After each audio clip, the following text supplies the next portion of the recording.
നമസ്കാരം. ഞാൻ അഡ്വക്കേറ്റ് ഷോൺ ജോർജ്. കേരള കോൺഗ്രസിന് വേണ്ടിയും കെ എം മാണിക്ക് വേണ്ടിയുമൊക്കെ കുറച്ച് മുദ്രാവാക്യം വിളിച്ചിട്ടുള്ള ഒരു വ്യക്തി എന്ന നിലയിൽ ലോക യുവജന സമ്മേളനത്തിൽ അധ്വാനവർഗ സിദ്ധാന്തം അങ്ങേക്ക് വേണ്ടി പോയി അവതരിപ്പിച്ച ഒരു വ്യക്തി എന്ന നിലയിലും അങ്ങയുടെ ഒന്ന് രണ്ട് സംശയങ്ങൾ എനിക്ക് ചോദിക്കാനാണ്. അങ്ങ് ഇപ്പോൾ UDF ഇടാൻ ഒരുങ്ങുന്നു. ഈ സാഹചര്യത്തിൽ UDF ഇടുന്നു. ഈ സാഹചര്യത്തിൽ എന്താണ് പെട്ടെന്ന് കഴിഞ്ഞ 2.5 മാസക്കാലത്തിനിടയിൽ അങ്ങേക്ക് പെട്ടെന്ന് UDF ഇടാനുണ്ടായ ചേതോവികാരം?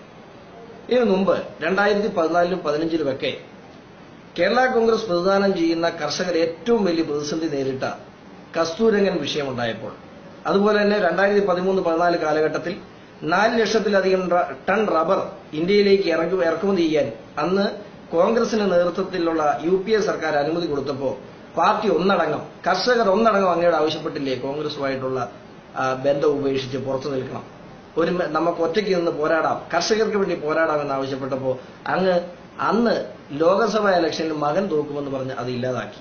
ബാർകോഴ ആരോപണം ഉണ്ടായപ്പോൾ ജനത്തിനും പാർട്ടിക്കും ഒന്നടങ്കം അത് സത്യമാണെന്ന് ബോധ്യമുണ്ടായിട്ടും അങ്ങയുടെ മുഖം രക്ഷിക്കാനായി നിയോഗിച്ച അന്വേഷണ കമ്മീഷൻ റിപ്പോർട്ട് അങ്ങ് തുറന്നു നോക്കിയത് കഴിഞ്ഞ ആഴ്ചയാണ്. ജനങ്ങൾക്കൊന്ന് അറിയാൻ താല്പര്യമുണ്ട്.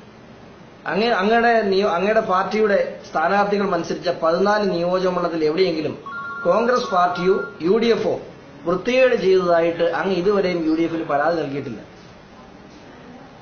പിന്നെ എന്തിനാണ് അങ്ങ് ഇത് ചെയ്യുന്നത്? അങ്ങേക്കുള്ള ചേതോവികാരം എന്താണ്? അങ്ങേക്കും മകനും വേണ്ടി അല്ലാതെ ഇന്ന് UDF ഇടുന്നതിൽ കർഷകന് വേണ്ടി അങ്ങ് എന്തെങ്കിലും ചെയ്യുന്നുണ്ടോ? കർഷകന് വേണ്ടിയാണോ അങ്ങ് ഈ തീരുമാനമെടുക്കുന്നത്? എങ്കിൽ വളരെ നന്നായിരുന്നു. ഈ കാപട്യം ഇനിയെങ്കിലും അവസാനിപ്പിക്കണം. കഴിഞ്ഞ 50 വർഷക്കാലം കേരള കോൺഗ്രസിനെ വളർത്തുകയും തളർത്തുകയും ഇന്ന് ഈ കാണുന്ന സ്ഥിതി വരെ എത്തിക്കുകയും ചെയ്തത് അങ്ങാണ്. അത്രയ്ക്കും ആത്മാഭിമാനം അങ്ങേക്കും അങ്ങയുടെ പാർട്ടിക്കും ഉണ്ടായിരുന്നെങ്കിൽ അങ്ങ് എന്തുകൊണ്ട് ഇലക്ഷന് മുമ്പ് UDF ഇട്ട് സ്വതന്ത്രമായി മത്സരിക്കുവാൻ അങ്ങ് തയ്യാറായില്ല? അപ്പോ ഒരു മുന്നണിയുടെ ഓച്ചാരങ്ങൾ മുഴുവൻ പറ്റുകയും ആ മുന്നണിയുടെ സ്ഥാനാർത്ഥിയായി നിന്ന് ജയിക്കുകയും ചെയ്തിട്ട് അത് കഴിയുമ്പോൾ തോന്നിവാസം തീരുമാനമെടുക്കുക. അങ്ങേക്ക് 4000 വോട്ടിന്റെ ഭൂരിപക്ഷമാണ് പാലായിലുള്ളത്. എന്ത് കാണിച്ചാലും അതിൽ കൂടുതൽ കോൺഗ്രസിന് വോട്ട് പാലായിലുണ്ട് എന്നുള്ള കാര്യത്തിൽ യാതൊരു സംശയവുമില്ല. പക്ഷേ അങ്ങ് എടുത്ത ഇത്തരത്തിലുള്ള തീരുമാനങ്ങൾ കേരള കോൺഗ്രസിന് എല്ലാ കാലത്തും കളങ്കമാണ്. കേരള കോൺഗ്രസുകാരനാണെന്ന് പറയാൻ ഒരു പുതിയ തലമുറ അറയ്ക്കുന്ന സാഹചര്യത്തിലേക്ക് അങ്ങയുടെ ഈ അപ്പ കാണുന്നവനെ അപ്പ എന്ന് വിളിക്കുന്ന ഈ നിലപാടുകൾ കൊണ്ട് ചെന്നെത്തിച്ചിരിക്കുന്നു. ഇത് നാണക്കേടാണ്. അങ്ങ് ഇതിന് ഉത്തരം പറയണം. അങ്ങ് ജനങ്ങളോട് ഇതിന് മറുപടി പറയണം.